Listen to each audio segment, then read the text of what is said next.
There is a document sitting inside a legal file that Camilla never wanted anybody to read, and last month, William's lawyers read every single page of it. What they found inside it was not complicated.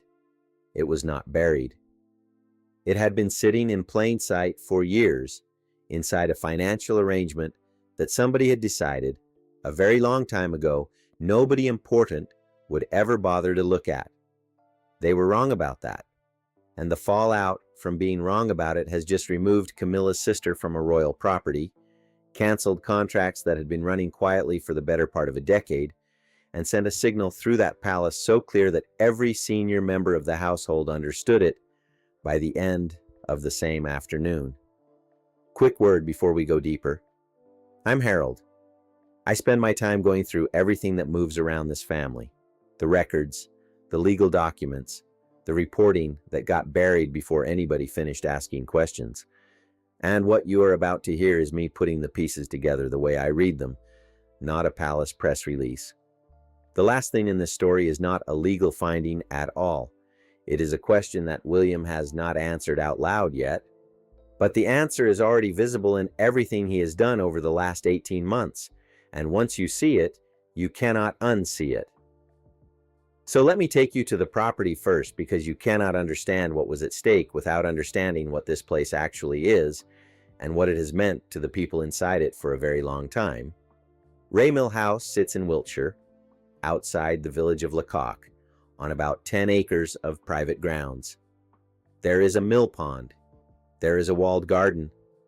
There are the kind of long, flat lawns that stretch out in the English morning light in a way that makes the whole thing look like something a painter invented rather than something a person actually owns.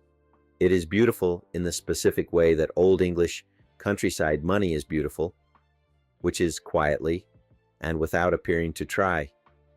Camilla bought it herself in 1995. Think about what 1995 means in the timeline of this family. Diana was still alive. The marriage between Charles and Diana had collapsed publicly, but Diana had not yet given the Panorama interview that would tell the whole country what she knew about the three people inside it. Camilla was still the hidden woman, the one whose name appeared in newspapers in a way that made ordinary people furious, the one Charles drove to see in secret while his wife sat alone in a palace trying to understand what her life had become. Raymill House was her refuge during all of that, the one address that belonged entirely to her when everything else about her existence had to be managed and hidden and kept off the record. She could breathe there. She could be somebody whose name was not a scandal. And that feeling of having one place that was genuinely hers stayed with her long after everything else changed, after the marriage to Charles, after the years of careful, patient rehabilitation that moved public opinion from open hostility to something closer to reluctant acceptance, after the coronation and the crown and the title that once seemed completely impossible. Raymill House stayed in her possession. I want you to hold that detail because it matters more than it looks. She did not fold it into the royal estate. She did not hand it over to any institutional arrangement or allow it to become part of the official property portfolio the way a more cautious person might have done. She kept it. Her name on the deed. Her private retreat. The one address in her life that she could describe as having nothing to do with the crown, except that it did, and it had for years. And that is exactly where this story begins, because for a long stretch of time, Camilla's sister, Annabelle Elliot, had been a presence inside that property and inside several others connected to the royal household in a way that nobody had ever properly examined. Not the press, not the palace, not the institutional machinery that exists specifically to keep track of exactly these kinds of arrangements. Nobody had looked.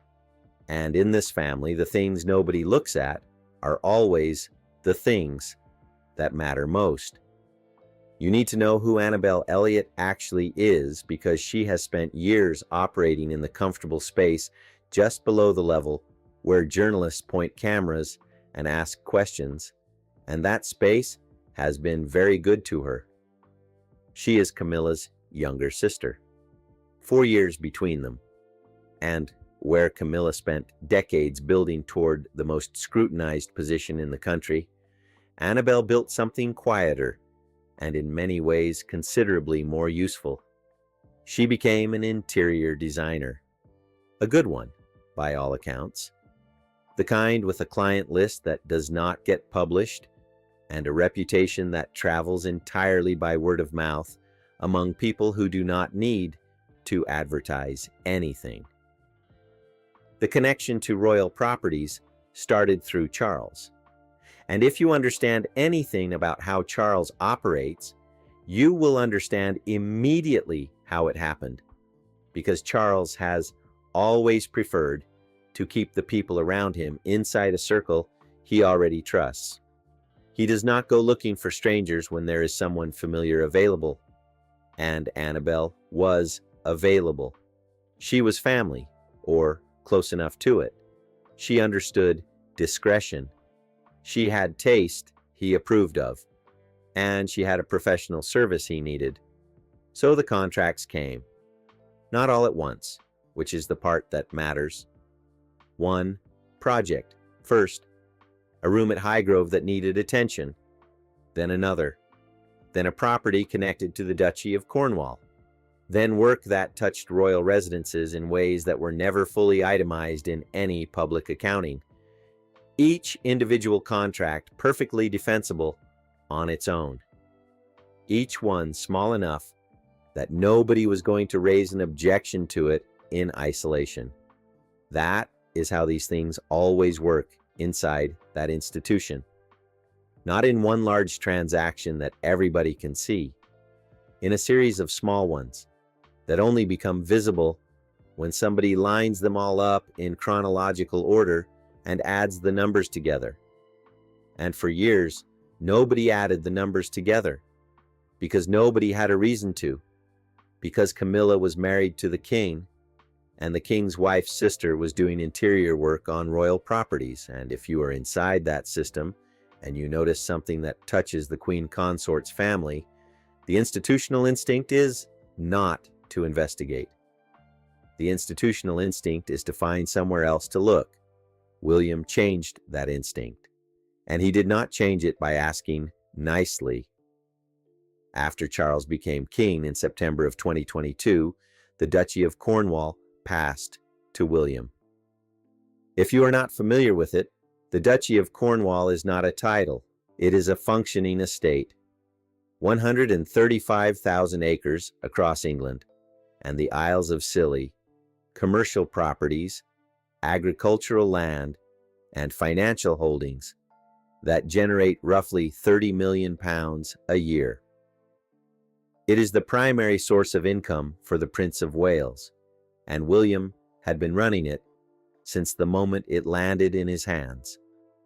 And the thing about William running an estate is that he runs it the way he runs everything, with documentation, with written agreements, with an insistence that every arrangement, however small, however long-standing, however connected to someone with a powerful friend, has a piece of paper behind it that can survive scrutiny. He started with the contractors. And this is the part that tells you what kind of operation he was building, because the contractors are where the informal arrangements always hide. Relationships that started as a favor and calcified into a financial arrangement over years.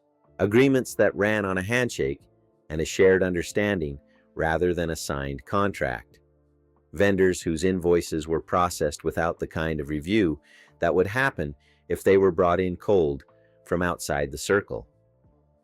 William wanted every one of them documented, reviewed, and either formalized or ended. His legal team spent the better part of a year going through the duchy's books and the broader financial records of the royal household.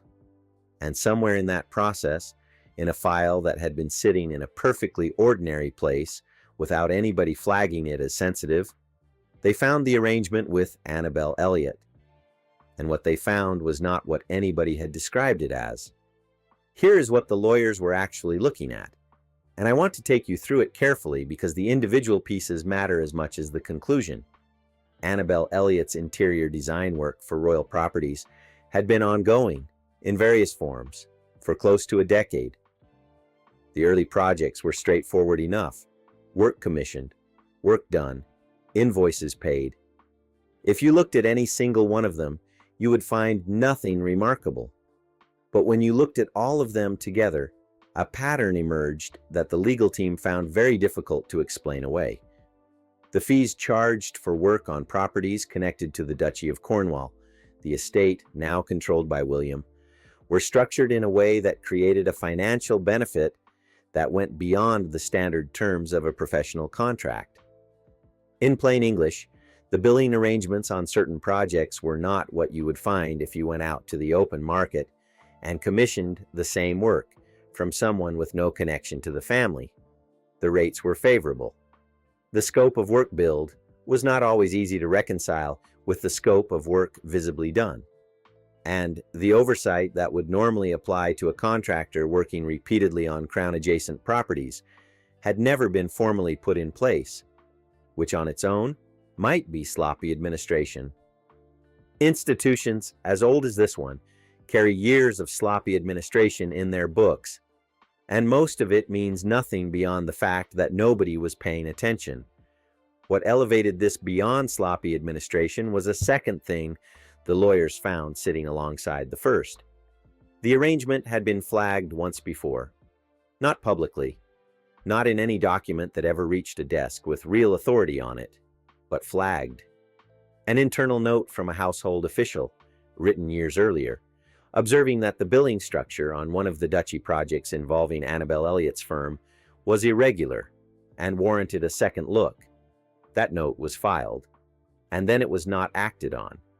And then it was quietly buried underneath subsequent paperwork in a way that meant anyone looking at the file later would have to be specifically searching for it to find it.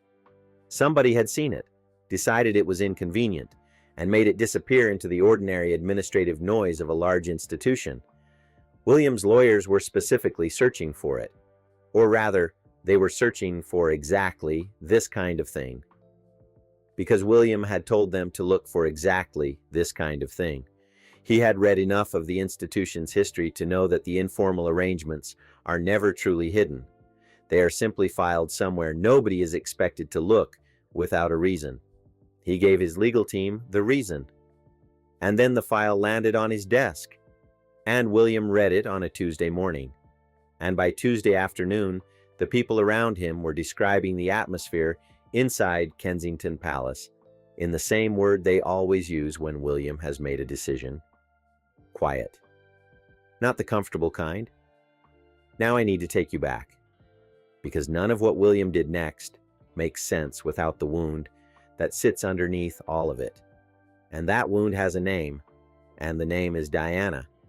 You already know the outline of it: the marriage, the affair, the three people in it, the panorama interview, the divorce, the tunnel in Paris, the coffin through the streets of London with two boys walking behind it.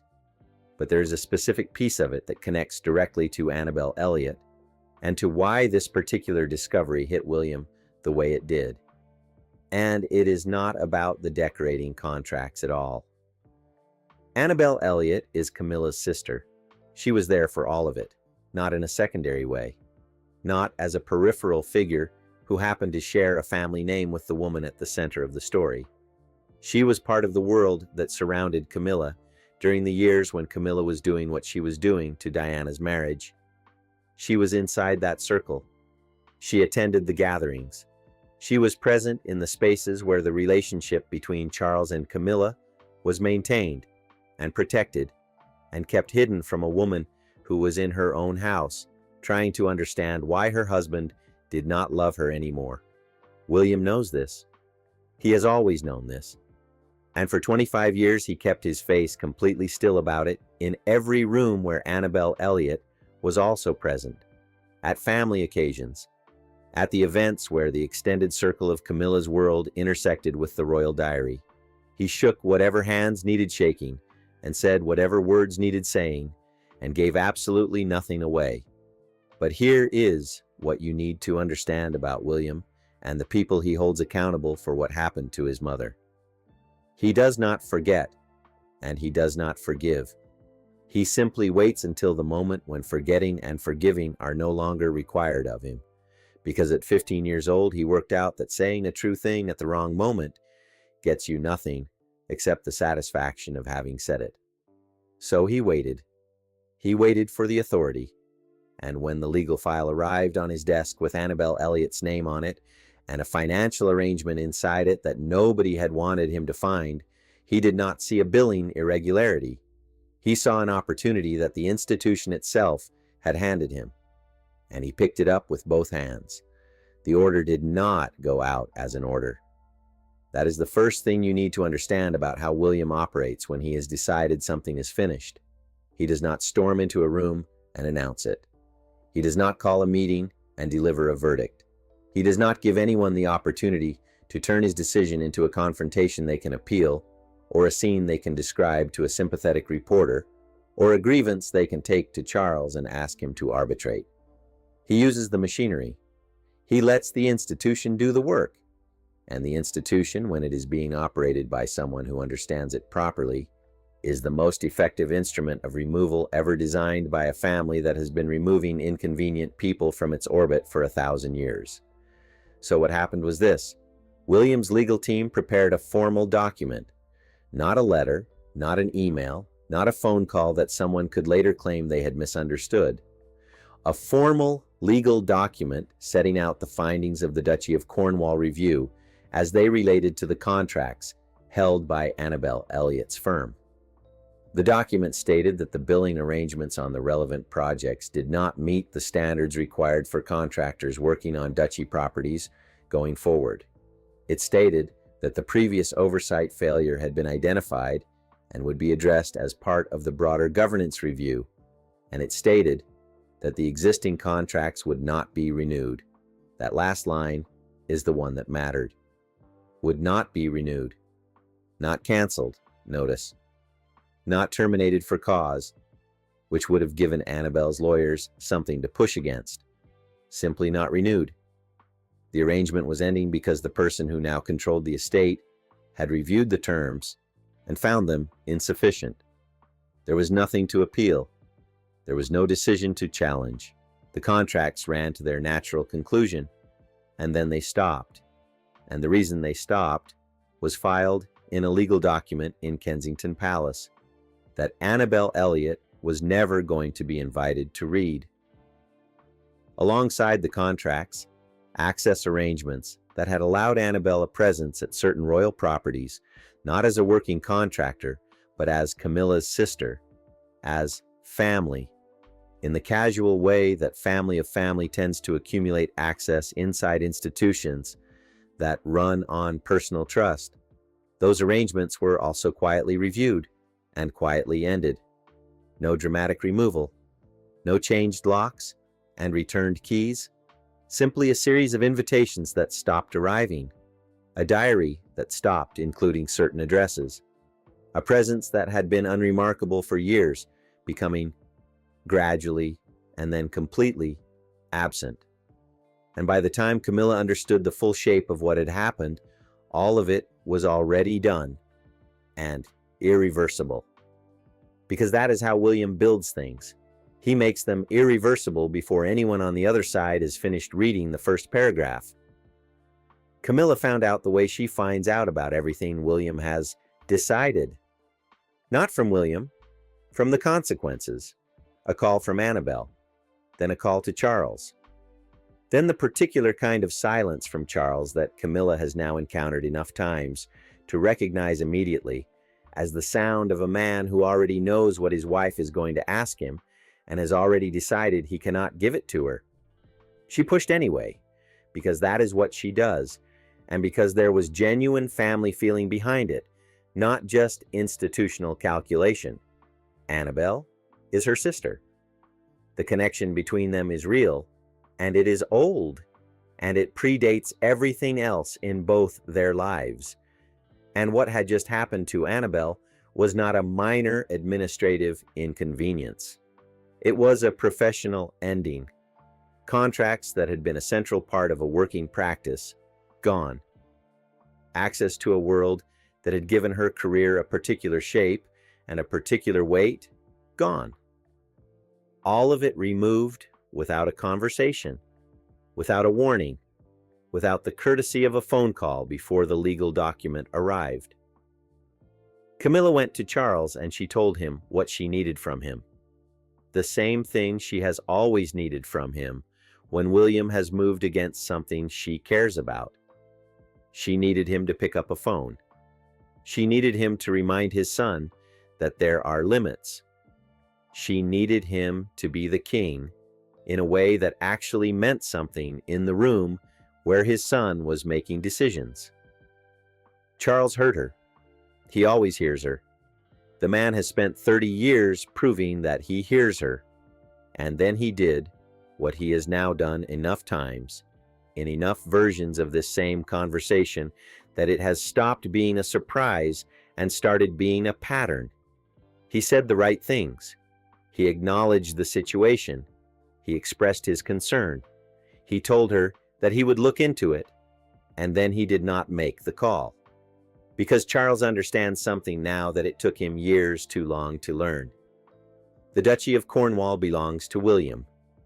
The legal review belongs to William. The finding inside that file belongs to William. And the decision about what to do with a contractor who benefited from a billing arrangement that no external auditor would describe as arm's length belongs to William. A king asking his son to overlook a financial irregularity inside his own estate on behalf of his wife's family is not a king exercising authority. It is a king asking to be implicated in the thing his son found. And Charles is not well enough, and not strong enough, and not, if we are being honest, willing enough to put himself in that position. So Camilla came away from the conversation with nothing except the confirmation that the shield she had always relied on had not simply developed a crack. It had been quietly set down. And the man who set it down was the man she married. The removal itself, when you look at the practical details of it, is a study in how completely an informal arrangement can be dismantled once someone with the right authority decides to dismantle it. Annabelle Elliot had operated inside the orbit of royal properties for close to a decade. The work had given her firm a profile that money alone cannot buy.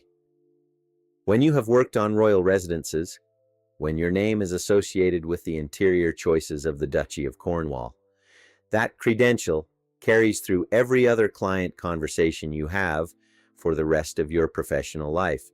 It opens doors. It generates commissions. It signals to a certain kind of client that you have been trusted by the people at the very top of the hierarchy. And that signal is worth considerably more than the fees from any single contract. All of that went with the contracts. Not immediately, not in a way anyone could point at and call an attack, but over the months that followed the legal review, the way these things always go when someone's connection to the crown is quietly withdrawn. The commissions that had been in conversation stopped progressing. The referrals that had come through channels connected to the royal household dried up. The specific kind of credibility that only comes from proximity to that family started its slow and unstoppable evaporation, and the access ended in a more visible way. Because access to royal properties is not a personal gift, it is an institutional arrangement, and when the institution, specifically the part of the institution now controlled by William, no longer supports that arrangement, the access ends with it, cleanly and completely, and without requiring anyone to say an unkind word to anyone's face. That is the sophistication of it. Nobody was rude to Annabelle Elliot. Nobody told her she was unwelcome. Nobody wrote a letter explaining that her family's history was being held against her. The doors simply closed, one after another, and the person who had moved through them for years found herself on the outside without a specific moment she could identify as the turning point. Because William never gives you a specific moment. He gives you a direction, and the direction only becomes clear once you are far enough along it to look back. But I want to pull back from the specifics of this case for a moment, because if you look at it only as a story about one woman's decorating contracts, you are missing the architecture underneath it.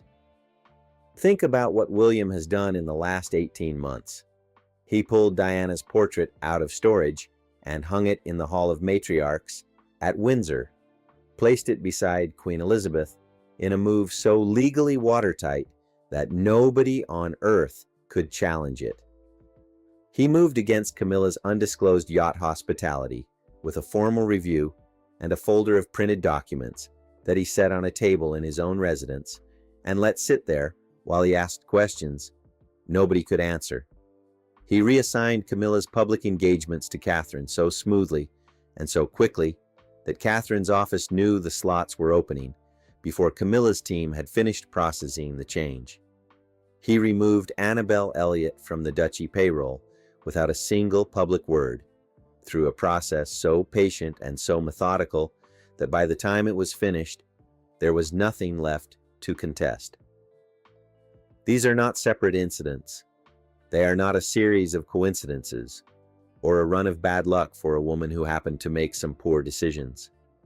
They are moves in a sequence, each one building on the last, each one using the institutional machinery a little more efficiently than the one before. Each one closing a door that, once closed, does not open again. William is not dismantling Camilla's position in a moment of anger. He is doing it the way he does everything. Methodically, documented at every step, irreversible by design. He spent 2 decades inside this institution learning how it works and identifying every lever that can be pulled without requiring anyone to make a scene. And he is pulling them, one after another, in an order that suggests he worked out the sequence a very long time ago, and has simply been waiting until he had the authority to begin. The monarchy William is building has a specific shape: smaller, tighter, fewer people with informal access, no undocumented arrangements, no financial relationships that cannot survive an audit, no family members of senior royals operating inside the duchy's orbit on terms that were never properly formalized. He has said as much in public, in the careful language of institutional reform, without ever pointing at anyone specific. But the people inside that building know exactly who the pointed is aimed at, because they can see the calendar. They can count the removed engagements, and the canceled contracts, and the portrait on the wall, and the yacht review, and the legal file with Annabelle Elliot's name on it. And the picture those things make together is not subtle, and Catherine's role in all of this is something I want to spend a moment on, because it is easy to focus on William as the architect and miss what she is actually doing. Catherine came back to full public duties in early 2025 after her cancer treatment, and the pace at which she absorbed the work that had been quietly removed from Camilla's schedule was not accidental, and it was not reactive. Her office was coordinating with William's. The engagements that left Camilla's diary were arriving in Catherine's schedule with a smoothness that told you someone had been planning the transition before the transition was announced. She stepped into the spaces Camilla had occupied and made it look natural, the way a person makes something look natural when they have been rehearsing it for longer than anyone knew. And what she brought to those spaces was not just availability. She brought Diana's patronages back with her. The charities Diana built from genuine love, the hospices, and the landmine campaigns, and the wards, where she held the hands of people the rest of the world was afraid to touch. Those institutions started reappearing in William and Catherine's official schedule, reactivated and restored, and given a prominence they had not had since before Diana died. That is not administrative housekeeping. That is a deliberate signal about whose legacy this family intends to carry forward, and whose contribution to the institution is being treated as foundational rather than inconvenient. Catherine is not simply filling a gap Camilla left. She is building something, and what she is building looks, in its outlines, remarkably like what Diana was building before it was taken away from her. So where does all of this leave Camilla? She still has the title. She still walks beside Charles at state occasions and sits in the correct chair and is addressed in the correct way by everyone in every room she enters. On paper, she is still Queen Consort. The crown that went on her head at Westminster is not coming off. Nobody is going to take it back. But the world around the title is changing, in the way that world always changes when someone with William's patience and William's authority decides to change it. The informal arrangements are gone. The family access is gone. The decorating contracts and the undisclosed hospitality and the quiet financial relationships that had been running on personal trust rather than institutional oversight. All of it gone, one piece at a time, through processes so clean and so well documented that there is nothing to appeal and nothing to fight and nothing to take to Charles and ask him to fix. The staff around her is smaller. The briefings she receives are narrower. The engagements on her calendar are fewer and more carefully defined. The spaces she used to fill are being filled by someone else. And the woman filling them is the daughter-in-law who shares a building with the man who has been building toward this for 25 years, and Annabelle Elliot, who spent a decade moving through royal properties with the easy confidence of someone who understood that her connection to the Queen Consort was protection enough, is on the outside of all of it now. Her contracts are not being renewed. Her access has been withdrawn, and the file that ended her relationship with the Duchy of Cornwall is sitting in a legal archive in Kensington Palace, properly documented, fully evidenced, and absolutely permanent. That is what William found in that document. Not just a billing irregularity, not just an oversight failure that someone had tried to bury. He found the cleanest possible instrument for removing one more piece of the world Camilla had spent 25 years building inside that institution, and he used it with the same precision and the same patience and the same complete absence of drama that he brings to everything. Because here's the thing about William that people keep underestimating. They see the pleasantness in the receiving line and they mistake it for softness. They watch him shake the right hands and say the right words and stand in the right photographs, and they think they are seeing a man who has made his peace with things. They are not. They are seeing a man who learned at 15 years old to keep his face completely still while he waited for the moment when keeping still was no longer required of him. He waited 25 years for that moment. He is not rushing the rest of it. There is a question sitting inside all of this that nobody in that palace is willing to answer out loud, and it is not about the contracts, or the access, or the legal file, or even Annabelle Elliot. The question is what happens to Camilla after Charles is gone, because everything Camilla has, the title, the residences, the staff, the standing, the informal world built around her across 30 years, all of it has always been downstream of one thing: Charles being on the throne and being willing and able to use his authority to protect her. That was the arrangement. Unspoken, but absolute. And it worked for as long as Charles was both willing and able. The yacht scandal showed the world that the able part had quietly failed. The Duchy Review has now shown the world that the willing part is following it. And when Charles is gone, the man who decides what Camilla's life inside that institution looks like is the same man who spent 25 years watching his mother's portrait sit in a storage room. The same man who read a legal file on a Tuesday morning and had the contracts canceled before Tuesday was over. The same man who has never once, by any account from anyone inside or outside that building, stopped being angry about what was done to Diana, who has simply been more disciplined than his brother about how he shows it. Charles has reportedly asked him not to push Camilla aside after he is gone. He has asked for patience. He has asked for generosity. He has been asking for years. William has never said yes. He has never said no either. He has simply looked at his father and nodded and waited in the way that he always waits, with his face completely still and the calculation already finished and the next move already decided. Camilla burned the flowers. She locked the bedroom. She watched the portrait disappear, and she never once asked where it went. She let her sister build a professional life inside the institution on terms that nobody was supposed to look at too closely. And now she walks past Diana on the wall of the Hall of Matriarchs every single day. Her sister's contracts are canceled. Her husband will not make the call.